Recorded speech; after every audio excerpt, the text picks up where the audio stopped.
Si Auntie Claire may inamin tungkol sa pagpapadala kay dating Pangulong Duterte sa ICC. Napag-usapan dito kung totoo nga ba na ang pondo ng bayan ang ginastos dyan.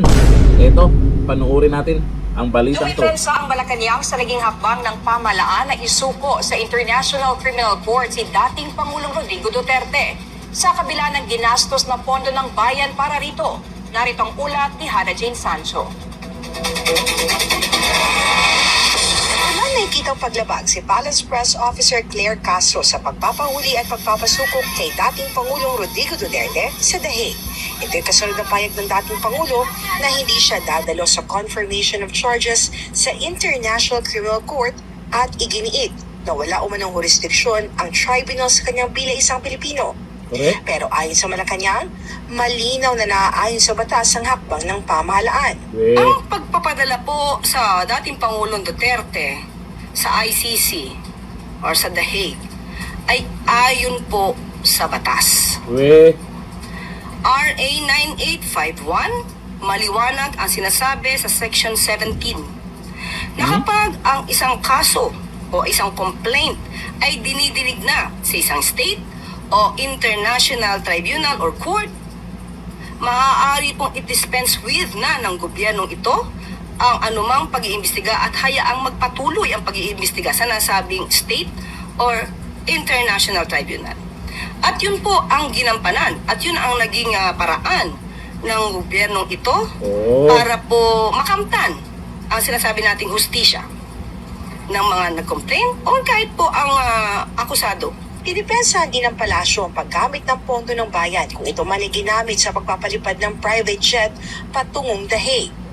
Kung taxpayer po ang ginamit to, ito lang po ay naaayon sa batas dahil gumaganap lang po ang gobyernong ito sa kanyang katungkulan, maliban po sa sinabi nating pag-cooperate with the Interpol, pagpapatupad ng batas na RA 9851, meron din pong residual obligation ang administrasyon na ito upang ipatupad ang dating napagkasunduan na nung tayo pa ay miyembro ng ICC o ng Rome Statute.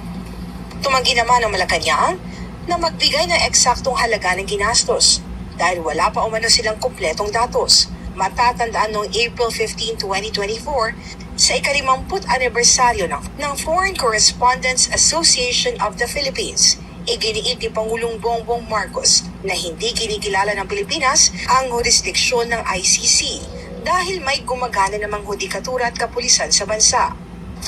What is the rule about the ICC? When do they adopt jurisdiction? They adopt jurisdiction in a country, or they have jurisdiction in a country when no judicial system is working, is functioning. No police no police force is functioning. In other words, that probably there is war, and none of these issues about war crimes and all of these are being attended to simply because the administration, especially in the judiciary, especially in law enforcement, are not functioning. That is the reason why we are saying we are well within the rules. It is their rule. It is the rule of ICC that they come in when there is no judiciary. They come in when there is no police force. We have a judiciary. The Chief Justice, the former Chief Justice, is sitting right here. He will explain to you how healthy and robust and active the judiciary is. The police force, I think, the same thing. So that is the reason. It is not. We are well within. We are well within international law when we take the position of not recognize the jurisdiction of ICC in the Philippines. Ngunit bakit nagbago ang posisyon ng administrasyon? Sa aking pagkakaalam at aking Hirap na. intindi sa sinabi ng Pangulo sa mga previous statements niya, hindi niya kinikilala ang jurisdiction ng ICC. Maliban lang kung mayroong ibang legal options or rather legal study on this. Yun ang Hirap aking magpaliwanag, huling tandaan.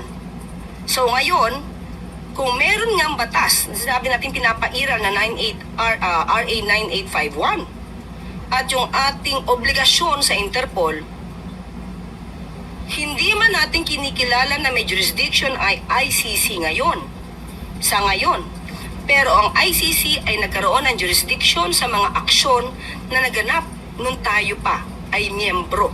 At hindi po natin pwedeng iwasan yon dahil meron pong residual obligation ang administrasyon na ito.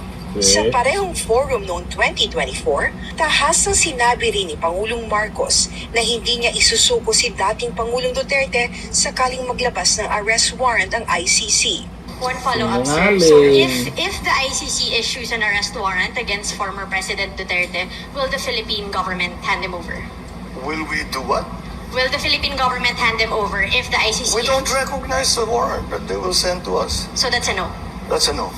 Thank you, sir. Ngunit Sinungaling. noong March 12, 2025, isinuko ng Pilipinas si dating Pangulong Duterte sa ICC.